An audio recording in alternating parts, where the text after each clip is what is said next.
जय श्री राम। आज मैं आप सभी के सामने लेकर आया हूँ समय का महत्व। हमारे जीवन में समय का क्या महत्व है और समय हमारे लिए कितना उपयोगी है, इस बात को मैं आप सभी को बताने जा रहा हूँ। विचारकों ने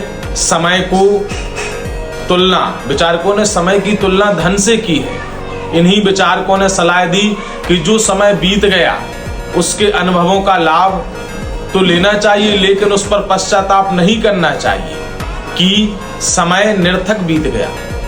इससे सिर्फ गिलानी ही हाथ लगती है।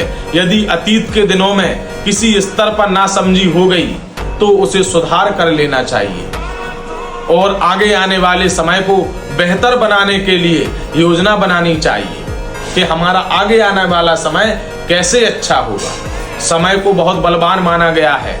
शारीरिक स्तर पर देखा जाए तो नवजात शिशु जब जन्म लेता है तो वह कितना कोमल और सुकुमार होता है। सने सने समय बीतता जाता है, वह बड़ा होता है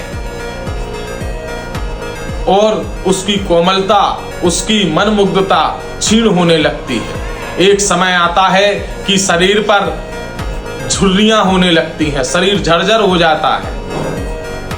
कितना भी यत्न कोई कर ले, लेकिन बाल अवस्था जैसी कोमलता, स्थिरता और मधुरता को बरकरार नहीं रख पाता है। जहां समय इस तरह के सौंदर्य को अपहृत करता है, वही समय जैसे जैसे इंसान का बड़ा होता जाता है इंसान, तो बदले में यही समय अनुभव, नई जानकारियों का तोहफा देता है तथा परिचय का दायरा विस्तृत करता है।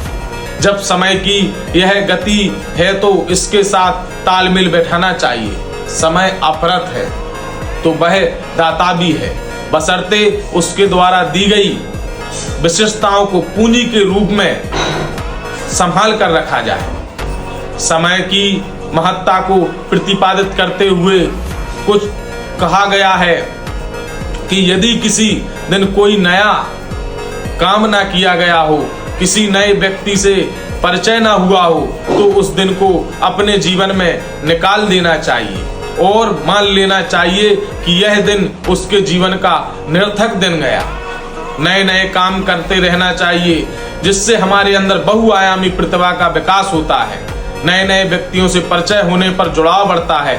इस प्रकार समय को सार्थक ढंग से जीते हुए कोई भी व्यक्ति बहुत बड़ी छलांग लगा सकता है। एक साधारण सा व्यक्ति भी यदि समय का सही उपयोग करना सीख जाए तो बहुत बड़ी जीवन में छलांग लगा सकता है, क्योंकि प्रकृति सबके साथ एक जैसा व्यवहार करती है, सबको एक जैसा समय देती है। सबको दिन है तो सबके लिए रात बनती है। ऐसा नहीं है कि किसी व्यक्ति को रात में दिन होता हो और दिन में रात होती हो। व्यक्ति जब भी जागृत हो जाता है तो उपलब्धियों का सूरज उसको दिखाई देने लगता है। इसीलिए हमें अपने जीवन में समय को विशेष महत्व देना चाहिए, क्योंकि जो व्यक्ति समय को महत्व देता है सही मायने में वही आगे बढ़ता है और वही उत्कृष्ट और जीवन में अपने आप को पहचान दिलाता है। इसी बात के साथ जय हिंद, जय भारत, जय श्री राम।